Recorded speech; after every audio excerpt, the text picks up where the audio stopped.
এজন ল'ৰাই দুটা বছৰৰ কাৰণে চাকৰিটো ফাইনেল কাটত যায় তেতিয়া নতুন আগৰ লগত ল'ৰাখিনিয়ে মানে চান্স পাব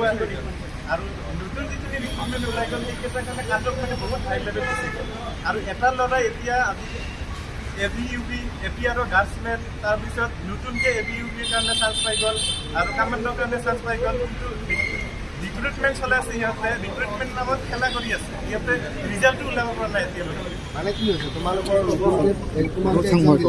এক্সাম আমি দিছোঁ এতিয়া আমাৰ ৰিজাল্টটো ওলাব এক্সামটো আমি 20 ফেব্ৰুৱাৰীত আমি এক্সামটো দি দিছোঁ 22ত আমি এক্সামটো সম্পন্ন কৰিলোঁ আজি 2 মাহ হৈ গ'ল কোনো ৰিজাল্টৰ কোনো আপডেট নাই আমাৰ যে কোনদিনা ৰিজাল্ট দিব কি হ'ব আমি দিব নোৱাৰিলে ঘৰত বহি আমি ৰিজাল্টৰ খাব নোৱাৰা অৱস্থা হৈ গৈছে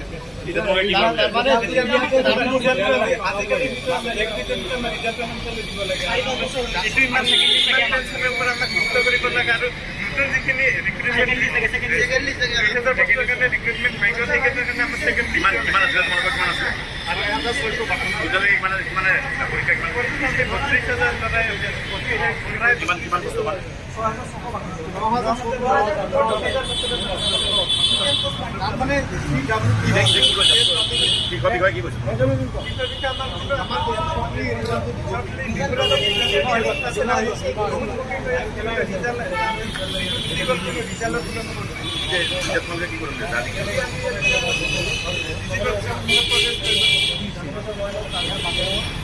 আমাৰ লগৰ কিছুমানে এৰেষ্ট হৈছে আমি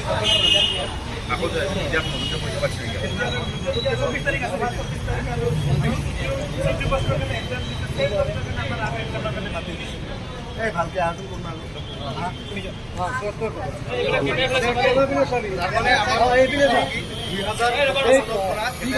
চলাইছিলে এই এডভাৰটাইজত আমি এপ্লাই কৰিছিলোঁ 5 বছৰ অন্তত আমাৰ তাৰপিছত আমাৰ ৰিটাৰ্ণ টেষ্ট পাতিলে 20 ফেব্ৰুৱাৰী 2022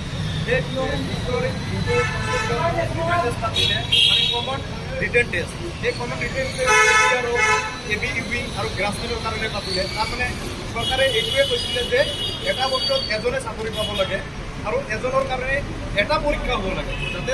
দুটা পৰীক্ষা নহয় একেটা ল'ৰাই এটা আমি চাকৰি পাব এই একেটা যদি চাকৰি পায় নেক্সট আপোনালোকৰ 24 তাৰিখে সেই একেটা চলি আৰু একেটা পৰীক্ষাত অৱতীৰ্ণ হ'ব গতিকে আমাক এইটোৱে লাগে যাতে 2018 চনত পষ্টখিনি যিখিনি ABUP গ্ৰাছমেন APR পষ্টখিনি আছিলে সেইখিনি পষ্ট আমাক ৰিজাল্টটো দি আৰু নেক্সট যিখিনি 24 তাৰিখে এক্সাম আছে সেই এক্সামটো নিয়াৰিকৈ পাতক আমাৰ ক'ব লগা নাই মেইন কথা হৈছে 2018 চনত ৰিজাল্টটো দি আৰু একেটা চলিকে যদি একেটা পদতে দুবাৰকৈ এক্সাম দিব লগা হয় তেনেহ'লে আমাৰ CWT